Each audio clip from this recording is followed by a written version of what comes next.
Tomorrow night on BBC One. At 7:10 in Star Trek, some well-earned shore leave for the crew of the Enterprise on a beautiful, uninhabited planet. What's harmless? Probably is harmless. But before I bring my people down here, I want proof it's harmless. Hello, I'm Andrew. Hello, I'm Lisa. Welcome to episode 28 of Round the Archives. Yes, indeed. Now, where you've changed formats a bit for this next couple of episodes, yes, haven't we? Because we're going to look at American series. Yes. Which means we've gone from 625 lines to 525 lines. Yes. But the way we're going to do it is do it as a sort of two-part episode, isn't it? So these will be a bit shorter. Yes, but you get sort of two for the price of one. Yeah, because we're going to do, hopefully, the plan is we're going to do two episodes in the time it would normally take us to do just over one. So yes. We'll see how that pans out. We will. But never mind. Yes. Quick correction from last time. We did say briefly on the treasure hunt bit about Tynum, didn't we? Yes, we did, yes. And I think we said it was evacuated in 1939. It wasn't. It was evacuated in November 1943. Okay. I've got a nice booklet about Tynum there, you see.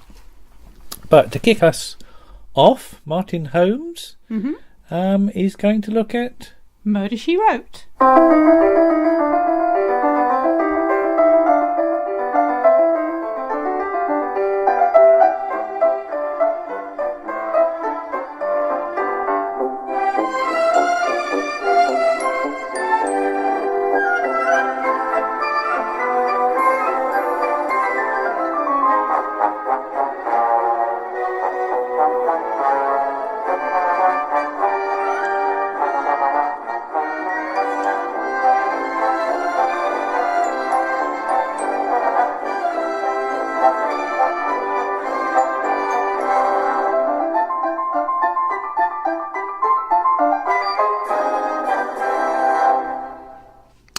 Podcast 14, Murder, She Wrote.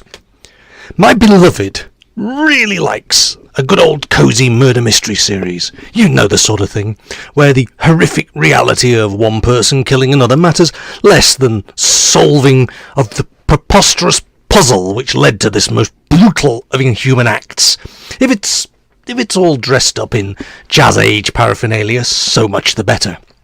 There's nothing tastier on a chilly wintertime Saturday afternoon than a Poirot or a Sherlock Holmes, and whilst we do draw the line at the preposterous antics of the ITV version of Marple playing fast and loose with the source material, the version featuring Joan Hickson is TV gold for us. Strangely enough, perhaps for different nostalgic reasons, the Margaret Rutherford movies are still much enjoyed, all of which include the word murder in the title, and which include the perhaps significant in this context, Murder, She Said. But several other Miss Marples have been found unsuitable, including the feature film version featuring Angela Lansbury. Which brings us to Murder, She Wrote, in which she played the title character crime novelist and amateur sleuth Jessica Fletcher, which recently looped around through its 264 episodes plus 4 television movies to return back to the pilot, which consequently turned up in the evening on a channel I can actually receive, and we decided was worth a watch out of interest.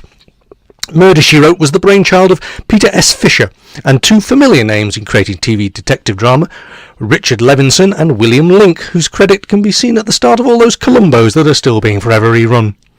Columbo very swiftly ran out of innovative new ways of killing to be investigated, something that has never troubled the troubled people of Midsomer, which is something that makes the astonishing number of Murder, She Wrote stories even more remarkable. The idea of a crime writer becoming embroiled in any number of real-life crimes was hardly a new one. For just one example, it was a furrow thoroughly ploughed by Jason King, way back in the late 60s, both whilst and after he worked for Department S, and it is an area of detective crime drama that was resurrected for 8 seasons of Castle in the last decade.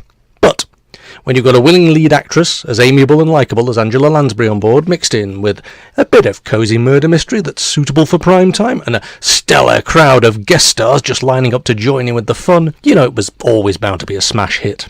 After we'd recorded the pilot, during that first week alone, we saw Martin Landau in one episode, and Peter Graves reuniting with Greg Morris in another. And before the month was out, we saw a whole host of familiar faces from both the small and big screens turning up to murder, be murdered, or just join in with the list of suspects to snarl at the camera as the significant musical stings made us aware of their suspicious actions. Murder, She Wrote, to be honest, is very similar to much of the other television of this type in many ways. It portrays a strangely wholesome, idealised version of predominantly affluent white America. Well, idealised apart from all the prolific murdering, of course. It's a world of wealth and ambition where the heinous act of killing another human being is seen as the obvious solution to a business problem or a relationship problem, but in which holidays, community parties and the baking of pies can continue on regardless, and in which anyone showing a real response to genuine tragedy is swiftly led off into another room to weep alone, or to plan their subsequent relationship, or turn out to have been the murderer all along. Despite the many deaths, the great American machine must go ever onwards and upwards, without pausing to even to ponder on the what might have beens, or the tragedy of lost hopes and dreams, and often these shows end on a joke and a smile and a carry on regardless. But that shouldn't bother us here.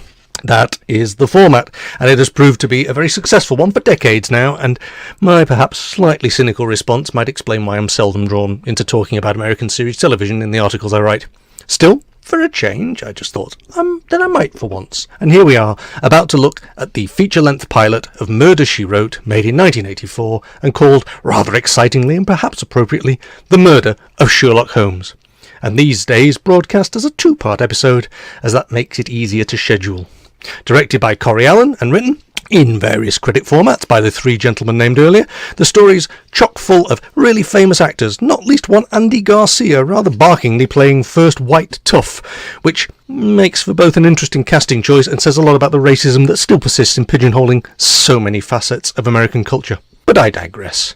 Too much of my time recently has been spent focusing upon the portrayal of ethnic minorities by white actors in the 60s and 70s British television, so we shouldn't begrudge Mr. Garcia one of his early breaks into national television. Alongside that future movie star, you also get to see Ned Beatty, who later did a fabulous turn on TV's Homicide: Life on the Street, Brian Keith, a stalwart of ITC's The Zoo Gang a decade earlier, a late-life credit for the brilliant Arthur Hill, and Big John himself, Herb Edelman, in a tiny role as a bus driver, amongst many others. The programme itself begins with that familiar montage using, a typewriter! Was it so very long ago? And various jolly scenes of Jessica Fletcher living a jolly and active life around and about the location streets of the small seaside town of Cabot Cove, which, for the moment at least, resides in Maine, but which resembles in more than a few ways the community of Mendocino in Northern California, a place I have visited a couple of times, and somewhere which is very proud of its association with its fictional counterpart.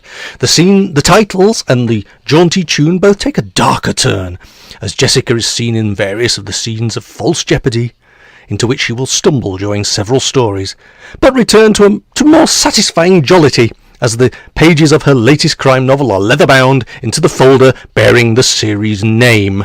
Part of the fun of the first series is spotting the title sequence clips, and another fun way to enjoy the show is by adding lyrics such as "She's waving from the shore" to the tune, and images on offer. Well, we enjoy it anyway. Another fun aside is pointing out how almost all the TV lettering you will see on American TV series from this period is yellow, presumably because it was less likely to burn out the tubes or flare like white might. Almost the only series I can think of from that era that has white lettering is Hill Street Blues, but I'll admit that my research into this has been less than comprehensive. The first image of the show proper that we see is, perhaps significantly if you know your crime fiction history, a woman in white. She's carrying a candle in a glass lantern and is descending a creaking flight of stairs, and as the wind howls, we follow her to some open French windows on a stormy night as she tentatively repeats the name Roger. And because the show has murder in the title, our expectations are already telling us that something unpleasant has happened to this Roger as she comes face to face with a masked executioner and screams. But they're messing with you, because it's just a stage play, albeit a stage play featuring some rather impressive scenery and effects, and Jessica is in the stalls with her other ladies of a certain age pals watching the show. Afterwards, whilst they are being bundled outside by the harassed director, she's able to tell him it's obvious that the killer is the uncle because he was wearing a different tie. This one short exchange rather cleverly tells us just about everything we ever need to know about Jessica, her ability to instantly analyse situations, her observational skills, and her all-round cleverness. And we are still lamenting the woes of the play's writer, who is about to get a whole world of grief from that angry director, when the montage begins, over which that astonishing list of guest stars will appear, during which Jessica once more is waving from the shore and jogs her happy way around Cabot Cove. We see a sign, meeting and greeting everyone in this obviously small but friendly seeming town of murderers and psychopaths. But we're getting ahead of ourselves there, aren't we? The benefit of hindsight is a wonderful thing, but if we ignore the cliche that everyone Jessica ever met over the subsequent dozen years or more was somehow involved in a murder, where the only common factor was Jessica Fletcher herself, here we find ourselves right at the beginning, where all of those hundreds of deaths are still in the future, as indeed are the stack of novels that Jessica is yet to write, because in the pilot, despite all those familiar usual beats being firmly established right from the get-go, albeit over twice the running time of the average episode, our Jessica starts off as a yet unpublished author, living in a small town and acting as a part-time English teacher. The now familiar story structure of an unpleasant character and several of their enemies being established, only for someone, not necessarily the unpleasant character, but more often than not it is, to be murdered in a mysterious way, is all there, as is the request of local law enforcement for Jessica to help out, sometimes because she shamed them into it, although the way she gets to corral all of the suspects for the denouement to cries of denouement in our house, at least we do that with Poirot too, is a bit of a bait and switch in the pilot, but we'll get to that later. As the montage and the credits continue, a green telephone is ringing as Jessica returns from her jogging. For a woman of a certain age, she's a pretty good runner, by the way, something that's going to come in handy from time to time, so it's worth establishing from the get-go. It's an excitingly modern push-button version of the familiar dial telephone with the curly wire, which shows that Jessica is a forward-thinking modern woman who will use the very latest technology like a proper typewriter when it comes to writing her novels, and will therefore show that she is not befuddled by the strange modern world in which she lives, and that fax machines, pages, and dinky computers are not going to be available as the tools of villainy to confuse her in the pursuit of truth. Because, like Poirot and Miss Marple and countless other sleuths before her, Jessica's moral compass is unwavering, and she is the instrument of truth and justice and fair play, and we need to remember such things when modern mystery writers try to mess with that basic fundamental facet of the genre. We cut to a view of New York City, in which the Twin Towers of the World Trade Center still stand tall on the skyline, and from where Jessica's nephew Grady is calling because, via his girlfriend Kitty, played by Jessica Brown, he's handed a book manuscript to a publisher who wishes to publish it, and, despite her protestations of not being happy that her private amusement is becoming public property and that she is not really a writer, suddenly we see a shop window in which this proud daughter of Cabot Cove's book moves up from number 8 to number 2 in the bestsellers list. Would that such matters were so easy in the real world, eh, folks? Anyway, in order to bring Jessica to New York and allow the story proper to begin, we cut back to that office in the Twin Towers where there are further discussions about the necessity of distasteful things like publicity junkets. And so, accompanied by another jaunty tune, we see Jessica receiving a Cabot Cove makeover, one of which she is persuaded to travel to the Big Apple in a beret, apparently.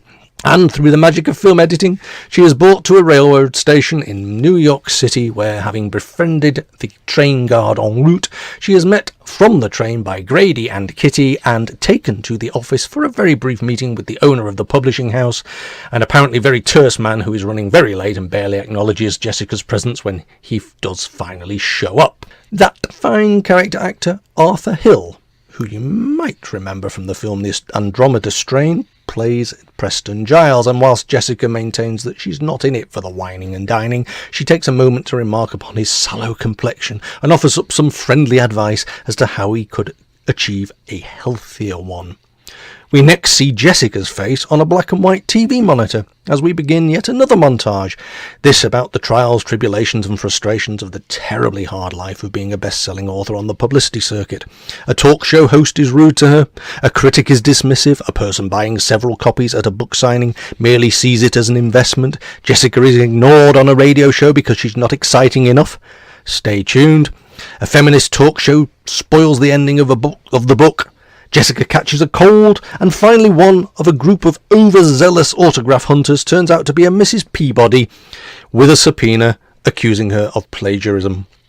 I think somebody's writing from their own bitter experiences here, people. Fed up with the whole thing, Jessica, running gag alert, makes the first of several attempts to just go home. Although an unexpected and penitent Preston Giles comes to see her off, presumably because he's decided that he's rather taken with the cut of her jib, and with roses in hand persuades her to stay and come to the country for a weekend party, the old flirty boots, and even offers to give her a lift. And so the location shifts yet again to the classic country house for the classic country house murder mystery to unfold, and we arrive in the quaint little town of New Holvang, where, at the side of a swimming pool, Caleb McCallum, played by Brian Keith, is shooting a rifle as an ironic foretaste of things to come. And, whilst Jessica is introduced to a veritable cornucopia of potential suspects, several of whom claim to have loved her book, there is some significant discussion about the sonic boom from a passing aircraft which, you know, might prove significant in some small way later on, and it becomes apparent that, horror of horrors, the party that evening is going to be a costume party. And because writing is so central to the concept of this series, everyone is supposed to be going as their favourite literary character. Do not get me started on the horrors of fancy dress. Just don't. And so, we cut to one of those rather typical Hollywood notions of what an opulent costume party might resemble. And Jessica makes an entrance down a grand staircase in a little number she's managed to throw together with a little help, and is portraying Cinderella's godmother, which, I don't know, somehow feels exactly right. Then Jessica gets to endure the dubious fun of the average rich American costume party, including dealing with a flirty Giles, some bad jokes from Humpty Dumpty, and the dubious bar humbug Ebenezer Scroogings of a failed songwriter pianist. Brian Keith arrives dressed up as a robust Sherlock Holmes, remember that episode title, folks, and we get to see Ashley, his jealous girlfriend, in full jealous woman in American melodrama mode, played by Trisha O'Neill, all of which helps set up the list of suspects and perhaps potential victims too. Obviously Giles' flirtations are starting to pay off, however, as Jessica goes for a walk with him in the extensive gardens, where they spot a torch flashing from within a darkened upstairs room, and suddenly a mysterious figure dashes through the party, but after a fight in the dark, he is caught. Regular viewers of such shows will now appreciate three things. Firstly, it's far too early in the episode for his character to be our principal suspect, but secondly, it's far too late to introduce another set of suspects. And yet, thirdly, we are asking ourselves just why this new character is being introduced just now. Well, he's Basil Exposition, of course. Here to provide another layer of motive, but to also prove that this mysterious interloper was not one of our current suspects up to no good while the party was in full swing. No, it's not that kind of party. The intruder was none other than private investigator Dexter Baxendale, played by Dennis Patrick, and we are meant to ask why he is there, as indeed do several characters, several of whom, for the women at least, for this is an 80s American TV series, remember, are wearing somewhat skimpy outfits, presumably because of that famous jiggle factor that so beset Charlie's Angels and Policewoman and just about every other family drama of the preceding decade. Anyway, Just in case you'd forgotten this was a detective drama, he points out that everyone is under investigation, opening up the pool of suspects, and then he is thrown out after having clocked Giles and referred to his choice of costume as the Count of Monte Cristo. And so Jessica's quiet little weekend is turning out, ho-ho, to be less quiet than expected. And whilst we're exposed to more American ideas of what opulence looks like, Caleb McCallum, dressed as Sherlock Holmes, remember, has a very public spat with his drunken wife, Louise McCallum, and Francis, who was once Space Virgin Altera in Forbidden Planet. And because she refuses to let anyone drive her home, she drives off drunk, giving us another possible, but ultimately not victim, to ponder upon. Meanwhile, Sherlock's girlfriend Ashley makes a point of spilling her wine, which the ever-practical and resourceful Jessica offers to help her clean up, providing her with a most cast-iron alibi as Jessica drags her off upstairs. And as the drunk pianist fades slowly and unexpectedly into the early morning, we time-lapse to the morning after the party, when the butler is busy tidying up the chaos and snoring guests sleep all around the room. Jessica, of course, is out jogging, showing off her healthy nature, after presumably not spending the entire night with nasty Ashley. On her run, she meets a returning and not too hungover wife of Sherlock, Louise, and goes looking for Caleb. So we are now in full someone's going to find a body soon mode, but the scream when it comes is from a woman in a bathing suit, jiggle jiggle, who has come across a body in the swimming pool and a shotgun lying at the poolside.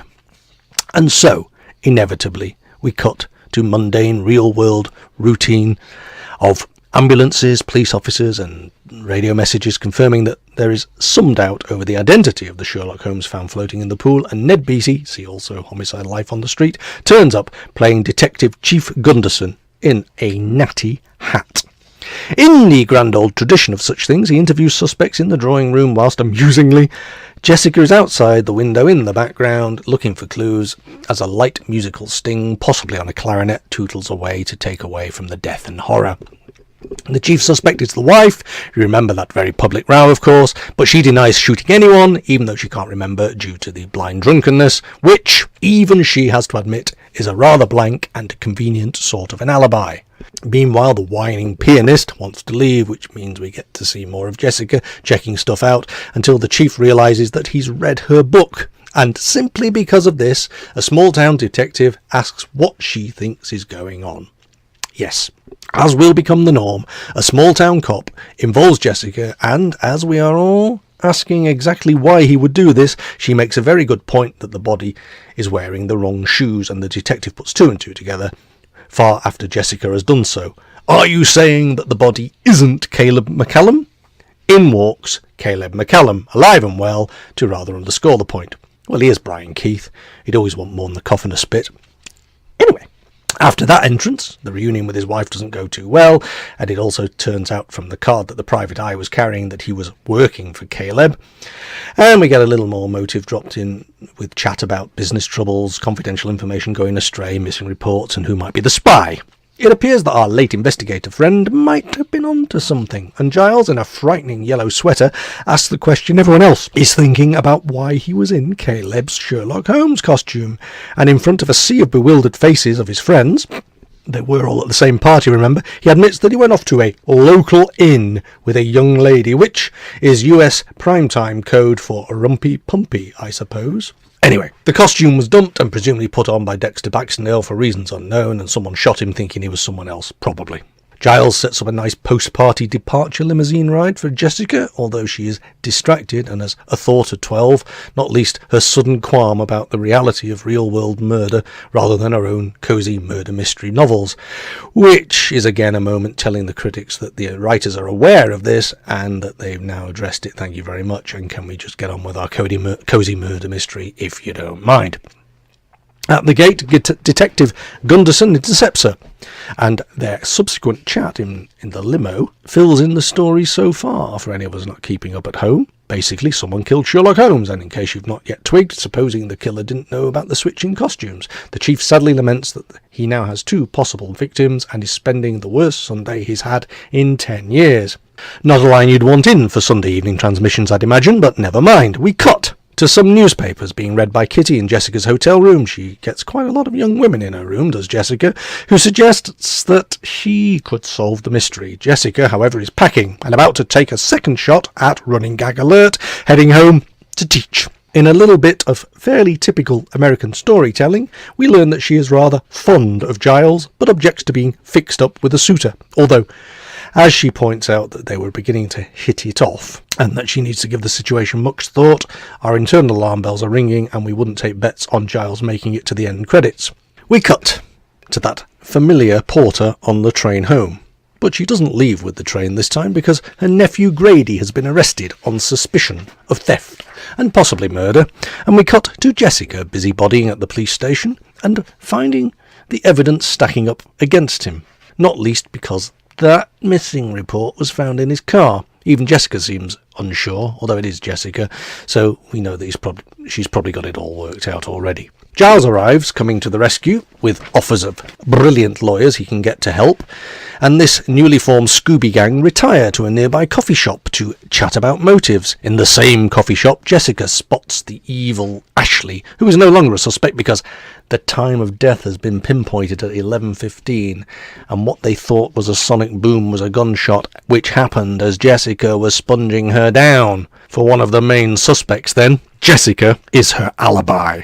And that is where we reach the end of part 1 in the 2-part version of the edit, which of what was once a feature-length double episode. So, whilst I do only look at part 1s, I'm not going to leave you in the lurch. We shall simply move on to part 2 with a bit of a spoiler alert to warn you that I'm telling you the plot.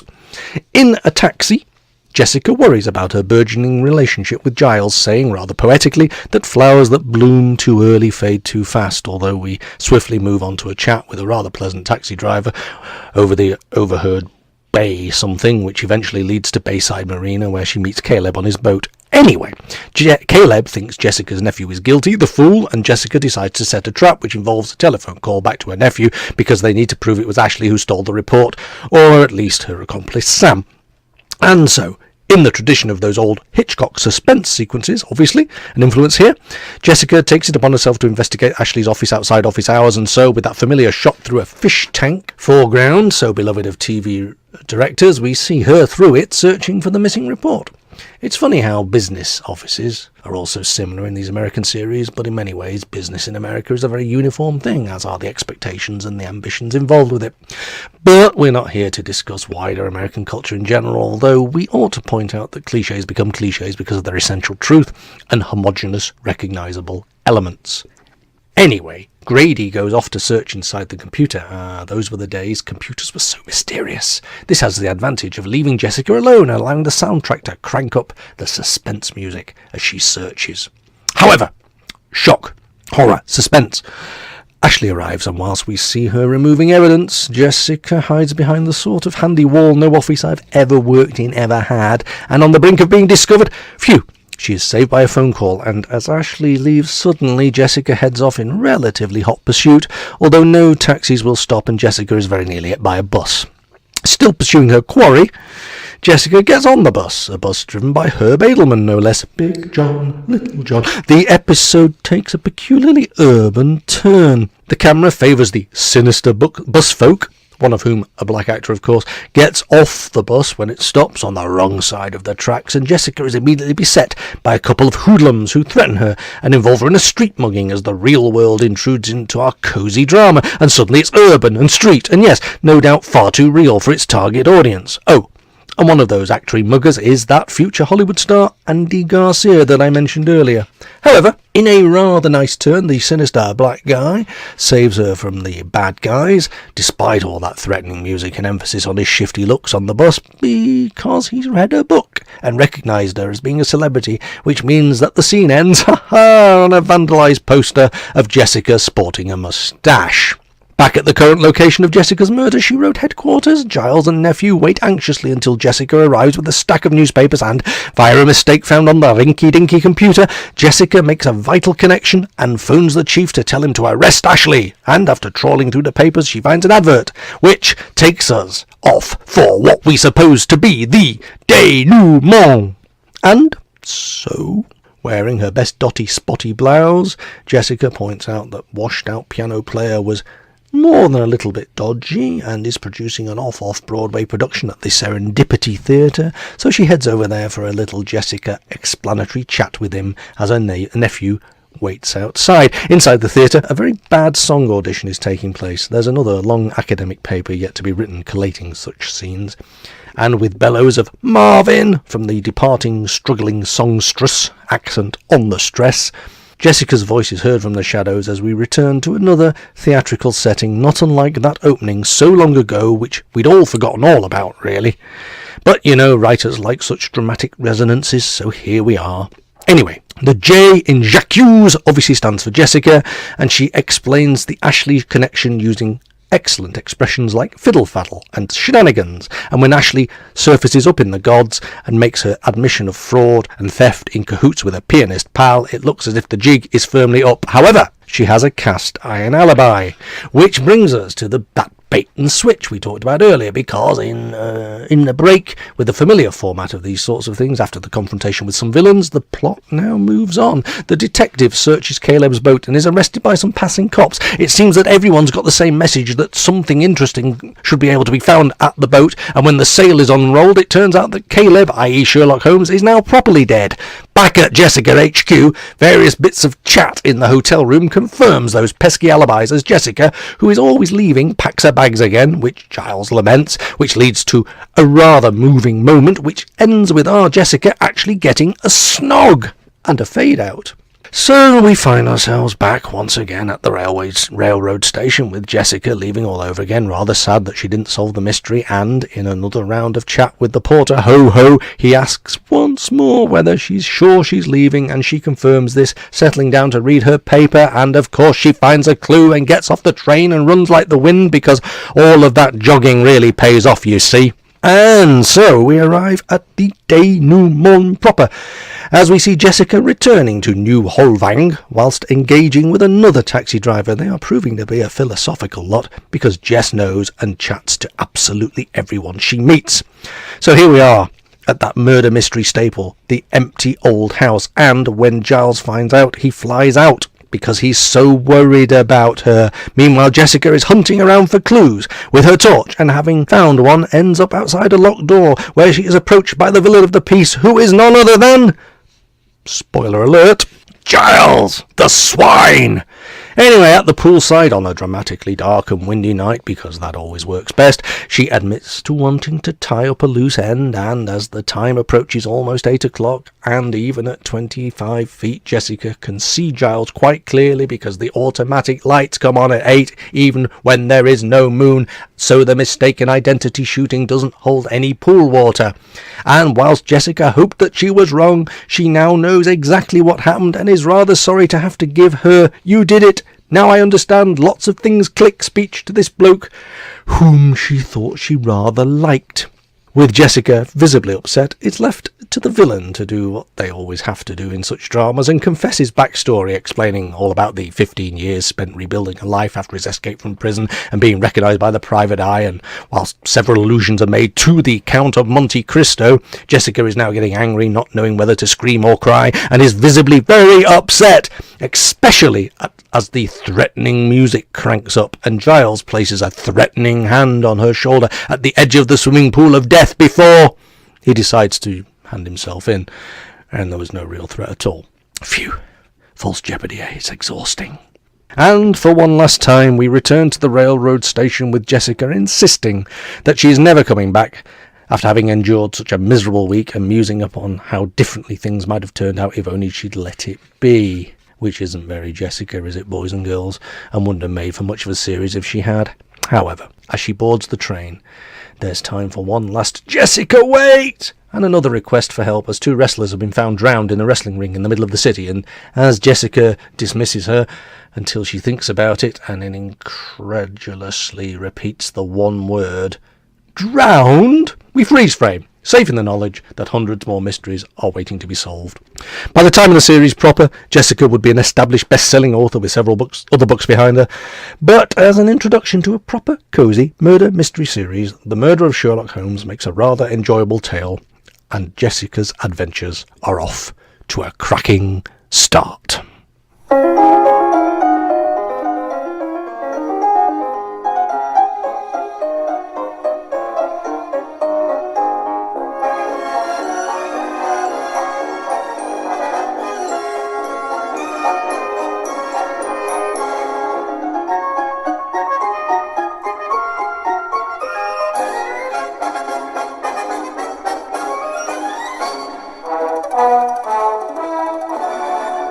Thank you very much to Martin. Yes, thank you, Martin. Yet again, another interesting article. Yes, indeed. You quite like Murder, She Wrote, don't I you? don't mind Murder, She Wrote. I quite often, because they've actually taken it off, but ITV3 were showing it at 7 o'clock every weekday. And quite often when I do my ironing, I'll just stick it on, because you can just have it on in the background, but then I have to wait to see who the murderer is. Because it's never the person you think it's going to be. No. It's always, somebody who's in the background or something. But Not Richard Bryars. Not Richard Bryars. Well, he's not really in Murder, She Wrote much, no. No. Is he in it at all? No. Oh, right, well, probably not him then, is No. it? But now, Martin's also been doing some lovely artwork He has. for us. Yes, he has.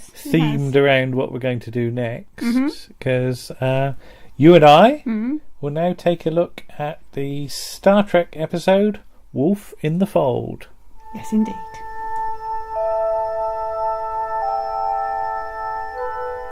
Space, the final frontier.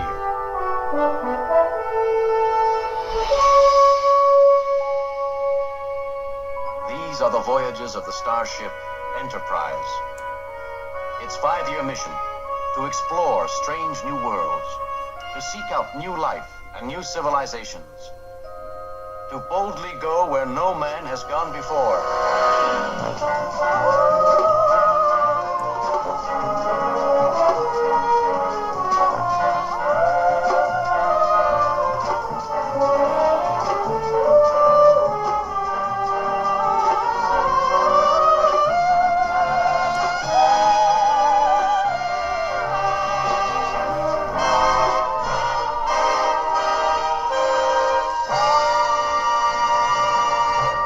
Right then, Lisa. Yes. Star Trek Wolf in the Fold. Yes. From season 2, episode 14. Production code 36, apparently. Okay. Original air date 22nd of December 1967. Okay. Not a very Christmassy episode. Not really, when no. you think about No. that. But written by Robert Bloch. I presume that's how you pronounce I it. It's have no idea. Bloch. It might be Yes. Bloch, but I'm going to say Bloch. It might be Bloch. And directed by Joseph Pevney. Yes. Right. So, do you want to quickly explain Star Trek? Do we need to explain Star Trek? Okay. I don't know. For anybody out there who's never seen Star Trek, and if you've not seen Star Trek, why haven't you seen Star Trek? Because it's just on everywhere. Star Trek is a series about a spaceship and its crew and their adventures. And this particular incarnation, which is the first incarnation, it's just the Starship Enterprise. Yes. Well, it's always the Starship Enterprise. Mostly. There are other ships Except involved. when it's not. Except when it's not. Because how many series have you seen? I've lost count. Have I seen? Yeah, because I have seen some original Star Trek. yeah, Most of the Star Trek: The Next Generation. yeah, A lot of Star Trek: Deep Space Nine, which was set on a space station, and bits and pieces of Star Trek Voyager, which is on a spaceship in a different universe. yeah. I've not seen any Enterprise. No. And I've not seen any Star Trek Discovery, which is the latest version. But I should watch some because it's got Jason Isaacs in, so, Okay. But yes, you said you've seen some original Star Trek, but would you say that Next Generation is the one you know best? Next Generation and Deep is... Space Nine? Yes, I find that the original series of Star Trek quite hard to watch in some ways. Now, to me, you see, this is proper Star Trek. Yeah, I can appreciate that. I think it's the one you see first, and I think I probably saw Next Generation first. Because we were looking through the schedules, and once upon a time, Star Trek was a real core part of the BBC One schedule in the evenings. Because we found that line up from 1978, and it's on, slap bang in the middle on BBC One. Later on, it gets demoted to BBC Two. Yes. In the 6 o'clock slot, which is where they showed Next Generation. And I always think it would have been interesting what figures they would have got had they put it on BBC One. Yeah. I don't know. Yeah. Sci-fi wasn't very in there, it was that thing though of pushing sort of science fiction to more of a niche thing, whereas very much in the sort of 70s and sort of early 80s, Star Trek was on BBC One and there was no questions asked. You know. So I've probably seen this one a few times, and I do remember it because we've got it on Blu-ray now, haven't you? And you can have it with enhanced effects and things, or original effects. But we went for original. Yes, because we're purists. Yes, because this is how we first saw it. But this opens with the pre-credit sequence, and on the original BBC One showings that I would have seen, it would have started with the theme music. Okay. So so this isn't quite how I perhaps saw it the first time. But anyway, we open with a dancing lady. A dancing lady, yes. She's sort of doing belly dancing. Space belly dancing. Space belly dancing. And I was just reading, because I was just having a look at the trivia on IMDb, and she's got a little jewelled thing over her belly button because they were afraid of censorship. All right. I really can't believe anybody would censor a belly button. Everybody's got a belly button. There are some weird censor things that affected original Star Trek, and costume design is one of them. Yeah. It's worth reading some of the notes and things in the making of Star Trek about what you could and what you couldn't get away with. It was really quite strange. Yes. Yeah. Yes. But she's got little finger symbols on. Little finger symbols, yes. And she's sort of twiddling them. I don't know why I'm doing actions. You can't see me. And she's, as I put, she's gyrating her chests. She is gyrating her chests, yes. And then later on, she gyrates other bits in people's faces. But what's the sort of cosy here? It's all sort of... It is a sort of belly dancer's kind of... It's very skimpy, but it's the 60s. All of the female costumes are very skimpy. Yeah, we'll get on to that. Yeah. It's... I mean, she hasn't got, like, trousers or anything. Yeah, it's sort of belly dancer-ish, but short. Yes. But then the sort of camera pulls back, and who is it? It's Captain Kirk... Yeah. Dr. McCoy and Mr. Scott. Mr. Scott. What rank is Mr. Scott? Because I always just call him Mr. He's chief engineer. I'm not entirely sure. Okay. I'm sure somebody would know, but if you want, I can look. I'm just curious because the use of the title Mr. indicates that he's got a sort of a highish rank, but yes, that's the trouble with these. He's Lieutenant Commander, apparently. Right. Okay. Yeah. Or Lieutenant Commander, if you if you insist. Well, it's the American way of saying it. I am going to get this wrong. Yes. So yes, I'm sorry about that, but yes. But yeah, one thing you notice about the set when it pulls back is colour, isn't it? Yeah, there's a lot of colour, and it's an extraordinary thing that each of the main regulars has got a different coloured shirt on. Yeah. Because Kirk's in sort of green, isn't he? Yeah, he's got his sort of going outside. He's going outside top on. Yeah. Scotty's in red and McCoy's in blue. Yeah. And then you've got all these sort of reds and purples and it's very colourful. Yeah. Yes. And lighting as well. Lighting. They've thrown every colour at it they can possibly manage. Yeah. But what was it? Scotty's very happy. This is described as a completely hedonistic society. Yes. Or hedonistic. Hedonistic, yes. And he says that Captain Kirk's always thinking of his men, taking him to a place like that. I'm not sure that's what Captain Kirk's thinking of. But the lady sort of finishes her dance. She does. She comes over and sits with Scotty. Yeah, because Kirk's invited her to come and... Yeah. He says the table. There isn't a table, really, is there? They're all sitting on cushions on the floor. Yeah, they're not which would be fine for a little while, but you'd get stiff. Do your legs in after a while. Yeah, I noticed that nobody gets up and goes, no. I've got pins and needles, which is how I'd have written it. Yes. Yeah. But yeah, you don't applaud these ladies. You flash at them. You flash at them. That sounds really rude. And every man in the room is flashing at the ladies, aren't they? Apart from Scott, who And he doesn't even clap properly. He sort of bangs his hand on the table, doesn't he, or whatever, or something. I like the way he describes himself as an Aberdeen pub crawler. Yes. Yeah, I can imagine that. Yes.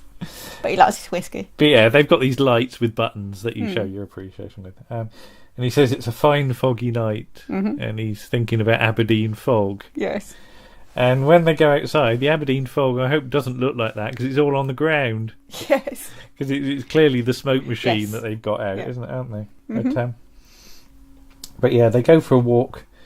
What was it? A walk in the fog with a bonny lass. Mm-hmm. Now, why's Scotty been prescribed this?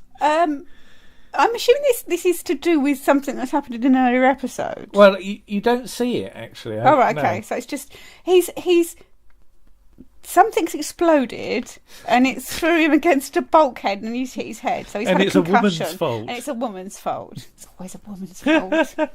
I love the way that yeah. But apparently, in this society, if a woman causes an explosion, Yes. You might harbour some hatred of her. Resentment. Yes. I don't know where the psychology of that's coming from. That's just to give him a motive. Yeah. Into what happens later. But yeah, and there's the first of lines about like, I know a place where the women ... Yes. Yeah. You're like. Oh. Yeah. Okay, but yeah, the fog machine's out, and then so off they go, and then there's a scream, isn't there? Which apparently is used from the cage. Is it? This is again according to the trivia on IMDb. Right, Could be wrong. All right, I didn't notice, but yeah, and they find she's dead. She's dead, Jim. She's dead, Jim. As He gets McCoy to say that. says. He says that a couple of times. She's dead, Jim. She's been stabbed multiple Several times. Yeah. And Scotty's up against the wall. Yes. Reeling in horror. looking a bit stunned with a knife in his hand. Yes. Cue the titles. Yes. Finally. So yes, did we say what the planet was? Possibly not. No, it's the planet Argelius 2. There's a few planet names here that you've got to keep track of. Yeah. No. But yeah, they're on Argelius 2. And in comes Mr. Hengist, the city administrator. Yes. Who's come from Rigel 4. Rigel 4. Now, Rigel's a real place. I'm trying to think if Argelius is a real place or not. Now I want to look up the astronomy of this, but I haven't got the time. Yeah, so he's not a native, and I sort of vaguely recognised him. He's, I think, in the Munsters as the mailman, but it's his voice. Yeah. And it took me a while to work it out, but he's the voice of Piglet in the Disney Winnie the Pooh cartoons. He's Piglet. Yeah. This character is so unlike Piglet. Yeah, I know. But yeah, they're sort of talking about the knife, and Scotty can't remember anything. No. Anything that's happened. Yeah. But under sort of they want it done under Argelian jurisdiction. Yes. Yeah. It's this thing of the Federation must see not to be interfering. Yeah. And not imposing justice, so they do it under the justice of the planet they're on. Yeah. But yes, enter the prefect of the planet, Jarris, and his wife, and his missus, Cybo, is it? Cybo, yeah. Cybo. And apparently she's very good at empathic contact. Whatever that may be. But isn't Deanna Troi an empath? Oh, possibly, yeah. Yeah, it's sort of like a telepath, but with feelings, isn't it? Yeah, something like that. You can feel feelings. So yeah, they suggest that she tries this to try and work out sort of what's been happened. going on. So they go to the prefect's house. Yeah, and apparently she's a descendant of the old priestesses or something. Yeah. Kirk wants to get a psycho tricorder down, doesn't he? So he asks him because she's got to meditate before she can do the sort of seance thing. Yeah.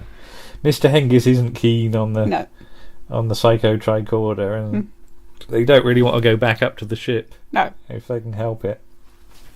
So they ask somebody to beam down. Yeah, but cut to the ship briefly, and Spock's in the driving seat, isn't he? He's in the captain's chair. Yeah. Keeping it warm for him. Keeping it warm for Captain Kirk. But yeah, there's talk of closing Argelius to space vessels. Yes, which would cause problems. Because it's an important spaceport and the only one in the quadrant. Yes.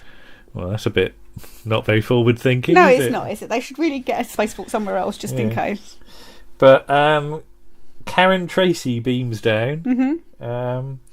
And what was it you described her, Cozzy? It barely covers her bottom. I didn't say bottom. You said arse. I did say arse. I was being polite. No, we're not polite here. Okay. Yes, it's literally, it must just sort of finish at the bottom of a bottom. Bottom of a bottom. Yeah. I think if you bend over, you'd give somebody a good view. Yeah. That's probably why they wear, because all of the female characters in this version of Star Trek have quite dark tights on. All right. And I think that's the reason, to stop you being able to see their knickers when they bend over. Okay. Yeah, thank you for that. Right. The knife apparently has disappeared. Yes. Not the fact nobody's keeping an eye on it. No, it's like, it's only sort of murder Hanging weapon. around, yeah. Don't worry about it. And there's a scream, and she's dead, Jim. Yes. And she's been stabbed. Yes. And Scotty's the only one in the room. And he's passed out again. Yes. Yeah. So it's all looking a bit bad for him. It is looking a bit bad for Scotty, yes. So they give him some Argelian stimulant in a glass. Mm-hmm. And he still can't remember anything. No. So, yes. Then in comes Mr. Hengist with two men. Mm-hmm. One of whom's got the squarest head I've ever seen. The squarest head? Yeah, he's got a really square face. Yeah. He's got a sort of, it's just quite odd. All right, so it's her dad. Her dad, yeah. Who was a musician in the cafe. And her would-have-been husband. Yes, her fiancé. Yeah. But apparently he was jealous of her jiggling about. Yes. And jealousy is frowned upon on this planet because it's a destructive emotion. Yeah. So he left. Yes. Before the first murder happened. He got humpy because she was being nice to Scotty. Yeah, okay. The room is sealed, finally.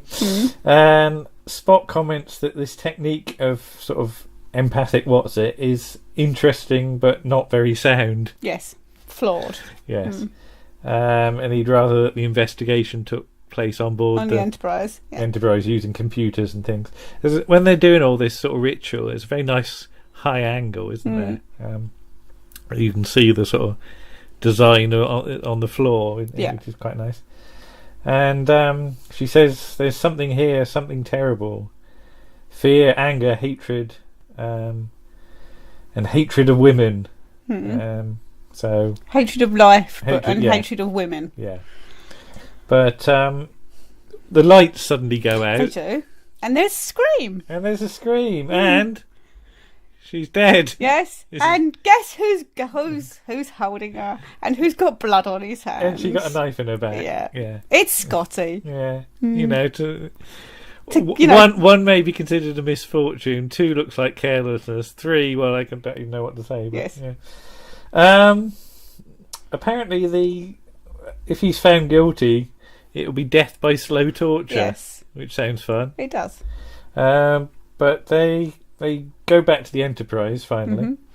Yeah, Kirk and McCoy convince them that they can do have a sort of trial on the Enterprise, but they've got the computer can detect truth and lies and everything. So they all go up to the Enterprise. Yeah. Yeah, so they got the truth detector chair, haven't they? Yes, truth detector. This is a chair with a little thing that you put your hand on. Yeah. And you said there was something about Scotty's hand to watch out for in this Again, sequence. this is from the trivia, so it's not something I spotted myself. But apparently James Doohan was missing a finger. He'd lost a finger in the D-Day landings. All right. Now, why you can't have a crew member with 4 fingers? Yeah. I don't know. I don't see what the problem is, but apparently he hides it. Right.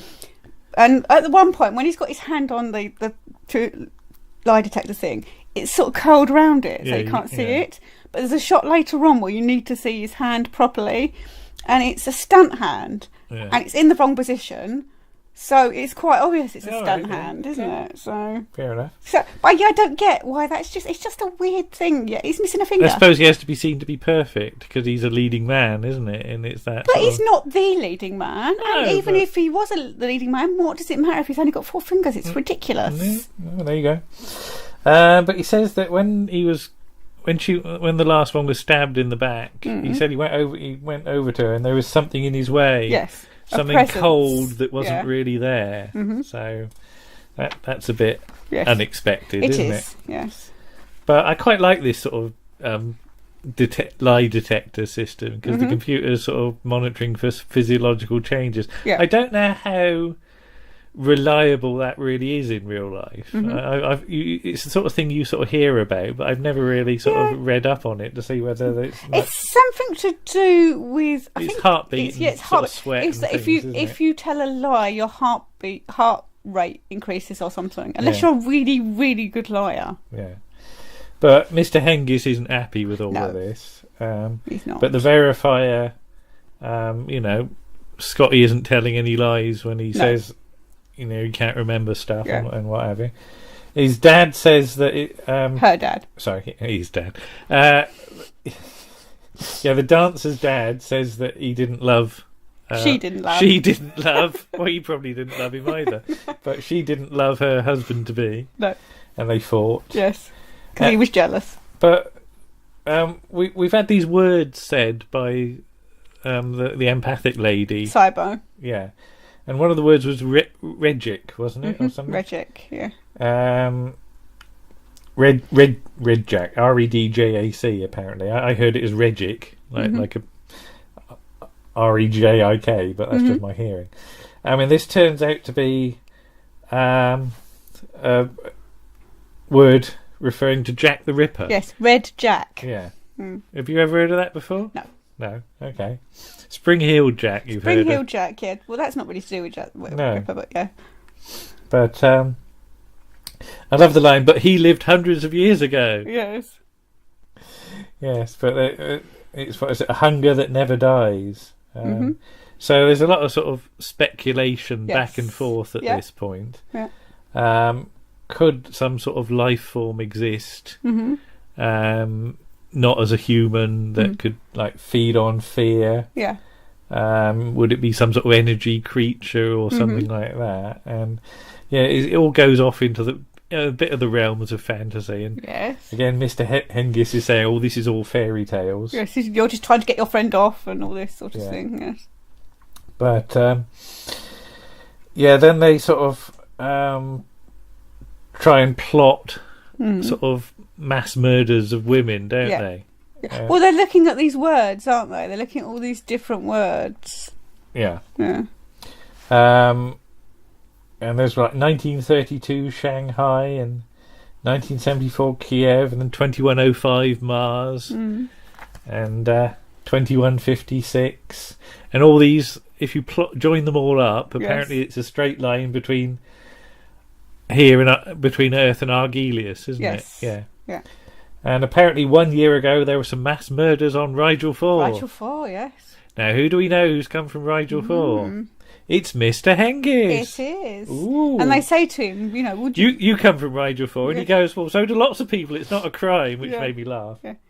And they say to him, would you sit in the chair, in the lie detecting chair? And he says no. And there's a bit of a crowbar here to get the Wolf in the Fold title in, isn't there? Because Spock says about how the people there are sort of quite docile like sheep. And he would be like the wolf in the fold. And I just thought of It's the Wolf at that point with Lansley. Yeah. But analysis of the knife says it was comes from Rigel 4 as well. So it's suddenly all suspicions off of Scotty and on Mr. Hengist. On Mr. Hengist. Who's the most inoffensive looking little man you've ever seen. And he's Piglet. Piglet can't be Jack the Ripper. Well, Piglet's not Jack the Ripper. No. But then he has a fight scene because he sort of legs it, doesn't he? Yeah, but I don't see. I love the way he goes all the way around the table. Yeah. He should have gone the other way to get out quick. And where's he going to go? Yeah. He's on a ship in space. But he does a real good kick at Kirk. He does a good kick at Kirk, yes. And Kirk hits him. He gives him a punch. Yeah. And knocks him out, and he's dead, Jim. Yeah, he's getting to say that a lot this time, isn't he, Record? You really should take a drink every time he says dead, Jim. Yeah. God, he'd be. And suddenly you get all these weird voices from the computer and like weird images on the screen. And the entity has gone into the computer. Yeah. So, we're in a bit of a desperate situation here. Yes, because it can control the ship now. It can crash the ship or it can turn the oxygen off or whatever. Yeah. So Kirk, presses a button and does a ship-wide announcement. And Kirk's invaluable advice is, remain calm. Yes, stay at your posts and remain calm. So McCoy gets the sedatives out now. Yes, gets the tranquilizers out. So he starts because what they want to do, because the entity feeds off fear, and it will use various different things on the ship to heighten the fear. Yeah. They want to tranquilize everybody so that it'll take longer for them to be fearful. Yes, that's true. But yeah, the lift, when they go in the lift, Kirk and Spock, and the lift goes out of control briefly, but thankfully they've got some manual control. They've got a manual override. But I like the thing in these lifts that you see the lights go up and down and they go sideways as well. It was always a nice thing that the lift can go sideways. It gets in the life support system for a bit. Yeah. So they sort of override that. They take a panel on and sort of wiggle some wires. Wiggle some wires, yes. But yeah, everybody on the sort of bridge gets tranquilised. Yes. Yeah. Sulu's very happy, isn't he? He is very happy, yes. He's grinning away. Yes. But yeah, what is it? Sulu says he sure talks gloomy. Yes. Spock then sort of thinks of a way to... Well, no, Kirk suggests it, doesn't he? Yeah, he needs to give the computer something to focus on to push the entity out. Yeah. So Spock asks it to calculate pi. Yes. Which I love the way it ties up the computer more and more. It's infinite, apparently. Yeah, you cannot stop calculating pi. But with sort of a computer these days, it could do that in the background and not it could do other things as well. Yeah. But I love the way that this computer can only do that. Perhaps they've only got 16K memory or something. Well, yeah, they've got sort of Windows 3.1 or something on it still. They should have upgraded, but they had problems probably. So basically, most of the crew is basically very merry now, aren't they? Stoned. Yeah, that's the word. So the entity flees out of the computer. Yes. Now they've got to find out where it is. Yeah. But first of all, it goes into Mr. Jarvis very briefly, doesn't it? Yeah, because they get back to the room where they were, and they tell McCoy to inject himself. Yeah. And you can sort of tell it's in Jarvis because of the way he's standing. He's very rigid. Yeah. Yeah, it's in him, and he tries to attack McCoy, and Spock does his famous Vulcan pinch neck thing on him and knocks him unconscious. So the entity goes back into Mr. Hengist, despite being dead. Despite being apparently dead. Yeah. But he's sort of lying on his back, giggling a bit. Isn't he? Yeah. You will all die. Yeah. That. And basically, Kirk picks him up and slings him over his shoulder. And you said, did they choose a small actor so he could do that? Yeah. Didn't want to hurt Shatner's back. No. Yeah. And they take him to the transporter room, and he's not struggling or anything. No, is he? He's all quite limp. Yeah. Maybe it's been a bit of a sort of effort. Yeah. And they put him on the transporter pad and tell the transporter person, whatever you would call him, to transport him into space. But obviously he's been tranquilised and he's a bit slow, so Spock ends up doing who's still sober, pushes him out of the way. Yeah. As he says later, there's no need to push, Mr. Spock. I would have gotten around to it. Yeah. But yeah, he's dispersed into space. Yes. In little bits. Yeah, but he probably won't be dead or something. No, because not yet anyway. Yeah. And so it's over, and the only people left sober are Kirk and Spock. Yes. So Scotty and Bones come in, they're very happy, and it all lasts for about 5 or 6 hours. Yes. So they're going to have the happiest crew in space. Yes. And again, Kirk says, I know a cafe where the women are so ... And Spock's not bothered. Kirk amazingly doesn't actually beam down to the... I thought he'd be straight down there like a ferret up a rat. But he decides against it because he'd be going on his own, and maybe it's more fun if you take a friend. I don't know. You get a ha ha ha ha ha scene like you sometimes get, and then that's the end of the episode. It is. But I quite enjoyed it. It's all right. It's okay. I mean, I know you said to me that that you wanted me to watch it and be critical, but you can't watch it with 21st century eyes. No. because it was made in the 1960s. It's a very 1960s episode. Yeah. Because there is a line in there about the reason that the entity mostly kills women is because women feel more terror. Yeah. And you're like, okay, what? This is from Mr. Spock, and you're like, yeah, no, what? Well, it's not that so much. It's the whole psychology of like Scotty being resentful of women. Oh, that too, yeah. He's had a bang that's on the the bit head. that I couldn't quite get my head round. But no, it's just this thing that it's the 60s thing that because women are so supposedly the weaker sex that they will feel more terror and fear. That's the same thing, but never mind. So, you know, anybody that was about to be murdered, I would imagine, would feel fear, whether being male or female. I wouldn't be happy about it. No. Okay, but there you go. There's a Star Trek Wolf in the Fold. Yes, and we must say, because as you said, we do have the Blu-ray, and it did look very nice. Oh yes, yeah. You know, it scrubs up very well. Scrubs up very well. I just have problems with original series Star Trek. Yeah. I like the films though. I've seen, particularly the fourth film, the Voyage Home. I've seen that quite a lot. Admiral, there be whales here. Yes. Yeah, so, but yeah, it's quite fun. Yeah. Okay. And that pretty much is it for this issue. This short issue. Short episode. Yes. But there'll be another one along in a short while. Yeah, so thank you for listening. We will come back with more American stuff next time. Very soon. In the meantime, we'll say thank you and see you all again. Okay. Bye-bye. Bye.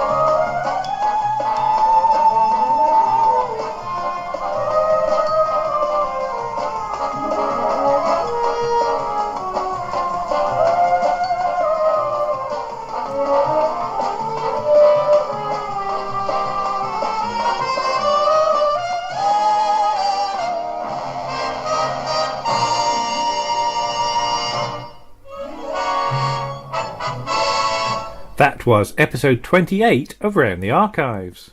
Starring Lisa Parker, Andrew Trowbridge and Martin Holmes. On the musical side you heard Dan Tate and Paul Chandler. The script for Star Trek Wolf in the Fold was by Robert Block. And the producer was Gene L. Coon.